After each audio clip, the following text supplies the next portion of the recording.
So today we're going to tackle a topic that, let's be honest, a lot of small transit agencies dread: FTA compliance. But we're not just here to talk about rules.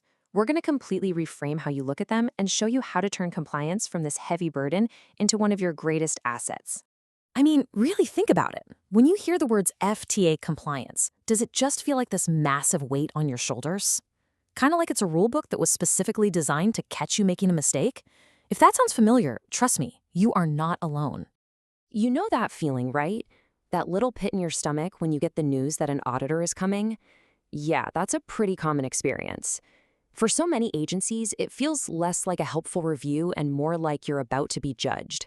But it absolutely does not have to be that way. This is what that frustration looks like in practice. It's the view that compliance is just this heavy burden you have to drag around, or a complex game that you can never really win. You might even feel like it's just something you're destined to be bad at. And that old way of thinking, it's exhausting, and it holds you back. So let's change that starting right now. The single most powerful thing you can do is to make a fundamental shift in your mindset. And this isn't just about, positive thinking. This is about strategy. And this slide right here, this is the whole ballgame. On the left, you've got the old view: compliance is a burden. But on the right, you have the new view: compliance is a competitive advantage. This is the core idea we're talking about today.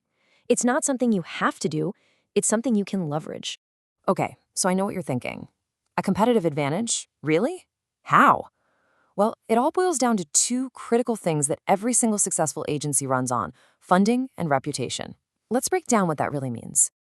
This right here is the first huge payoff. The FTA doesn't just hand out money randomly. They invest their dollars in agencies that prove, time and again, that they can handle federal funding responsibly and meet all the requirements. A clean compliance record directly positions your agency for more growth and more funding. And we're not talking about small potatoes here. This is about being more competitive for your key formula grants and for those highly competitive discretionary grants, things like RAISE and the low-no grants. Plus, this can even put you in a better position for state-level funding. Seriously, in some states, a strong compliance history is a huge factor in deciding who gets priority.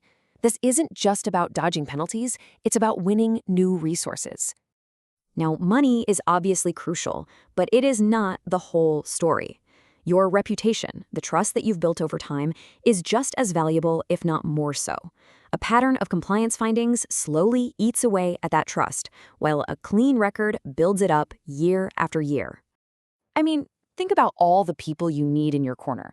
You've got the FTA, your state DOT, your own board of directors, and most importantly, your community, your riders and local government. A clean compliance record is a powerful signal to all of them that you are a reliable, trustworthy, and well-run organization.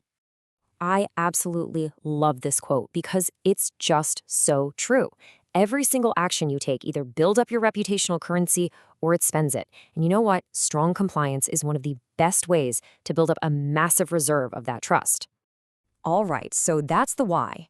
Now for the really important question. How do you actually get there? Well, it's not magic. It's all about being systematic. The agencies that are great at this aren't always the biggest or the ones with the most money. They just have better habits. And here they are. This is basically the playbook for success. Compliant agencies stay organized. They don't just follow the rules, they understand the why behind them. They build compliance into their everyday culture. They're not afraid to ask for help when they need it. They respond to any findings quickly and professionally. And, this is a big one, they treat every single review as a chance to learn and get better. It's a continuous cycle of improvement. Okay, this is where the rubber meets the road. We can talk about this all day, but what really matters is your commitment. Knowing this stuff is one thing, but building a system that actually puts it into practice is what makes all the difference. This is your path forward. So here it is. Here's the commitment you can make to a new system.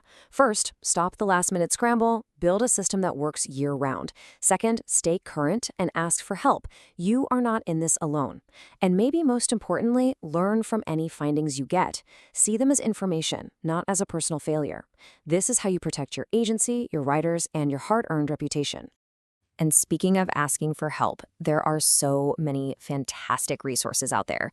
The FTA website has manuals, circulars, webinars. Your state DOT should probably be your first phone call.